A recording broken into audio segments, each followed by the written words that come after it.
Topping our news at 5:30, healing and hope. Detroit police stepping up to make families feel safer after illegal block parties over the summer left neighborhoods feeling unsafe. Thank you for staying with us. I'm Simon Shaquette. And I'm Glenda Lewis. We've been raising your voices for months, even speaking with families of victims that lost their lives in senseless shootings.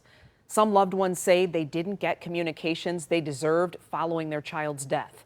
We went to the Detroit police looking for answers, and today the department announcing Family, a new unit designed specifically for homicide detectives to communicate with families who've lost loved ones. 7 News Detroit reporter Jasmine Barmore shows us how the new unit is expected to help. After hearing the frustration from families who lost loved ones this summer and illegal block parties that turned violent, the chief wanted to sit down with them. So I brought them all together where they could voice their pain and anger. If it was your child, y'all would be on it. Y'all would be on it. It's one of the basic things for human beings is communication. Lack of empathy, just to call, pick up the phone and say, you know, we still here, we still working on your case. Healing from the loss of a child is something no parent ever prepares for, and not even time can ease the pain. My baby is gone. She have a child that never going to see her ever. But what makes it even harder, these parents say, is feeling that your child doesn't matter to police, the people we pay to protect and serve. Act like our child is your child. Yep. That's how you got to. We got to be a community.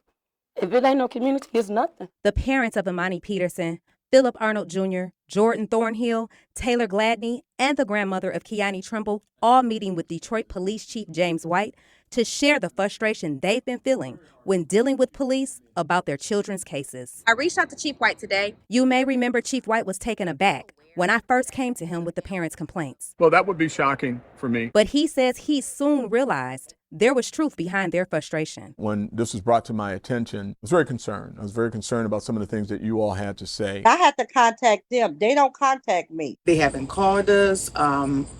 No one has followed up with us. I'm doing all the reaching out. I had to reach out personally to even get any information on anything, any detectives on the case. There are a multitude of reasons why we find ourselves not really communicating, to your point, as effectively as we can. And there are some of them are our fault, and we will own that, and we are improving that. But when I look at the whole thing, one of the things that was clear to me is that we could do a better job. And so Chief White says starting Monday, his department will have a select group of officers and civilians dedicated to communicating with the families of victims. This new unit that's going to be called Family is going to be, their whole day will consist of coming into work and making contact with families.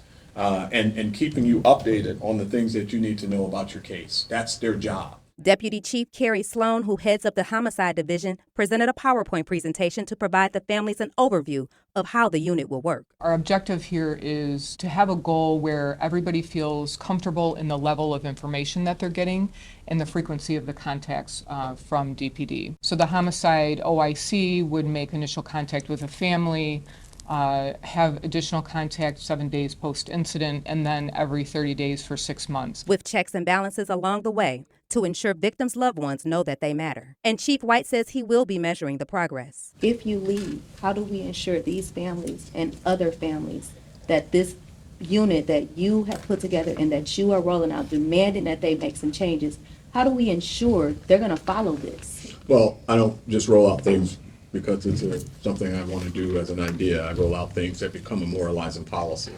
As a chief, I'm able to implement policy for the department. He's his dad, and he should be receiving information. There's no secrets on the investigation to mom and dad. After meeting with the chief, each family met with the detective handling their child's murder case. I then asked them if they were satisfied with the outcome. I feel like you guys might feel a little bit better. I do. I think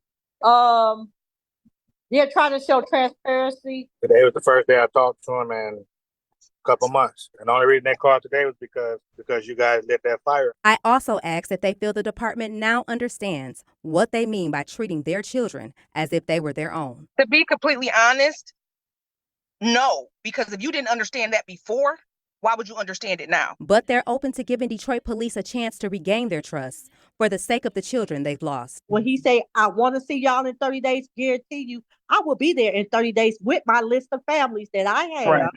And although they might not come to the meeting, but I'm going to have a list of families and I want to see, did they contact these families? I am grateful and I'm appreciative that You guys trusted me to tell your stories, and you trusted me to go and try to get you some answers. I'm Jasmine Barmore, 7 News Detroit.